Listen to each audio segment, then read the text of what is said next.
personnes et réprimé aux besoins des pratiques. Dernier propos, les grandes inconnues, ce sur quoi il est très difficile de se prononcer. Au président de la République, qui avait quand même il y a autre chose. Mais vous devez... Je l'ai déjà salué d'ailleurs de la Fondation. Pendant les dernières quelques années, le Sénégal se développe à tout le pays du monde.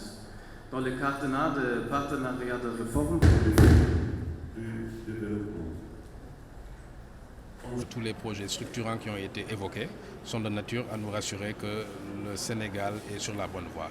Mais il nous faudra avoir cette dynamique, c'est-à-dire ce carburant qui doit nous permettre de pouvoir exploser avec ces initiatives publiques et la capacité du secteur privé. Et donc, comme cela a été dit, cette articulation publique-privée est essentielle à notre sens pour la construction d'une économie digitale prospère pour le bien de tous. Le tissu économique sénégalais est largement dominé par le secteur informel. Cela est à la fois une opportunité et une menace. Une opportunité parce que la capacité d'apporter des services aujourd'hui est très avancée. Et vous savez que sur les réseaux sociaux, les entreprises, les petites entreprises et les très petites entreprises font beaucoup de commerce électronique et mènent beaucoup d'activités qui répondent en fait aux besoins des populations.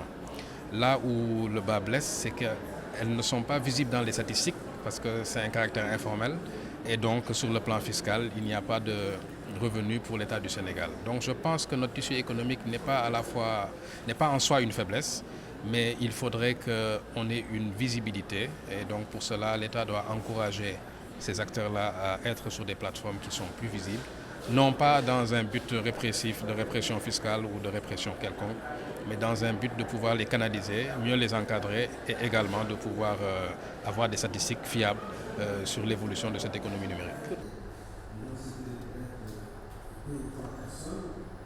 Pour que nous campions ensemble le sujet.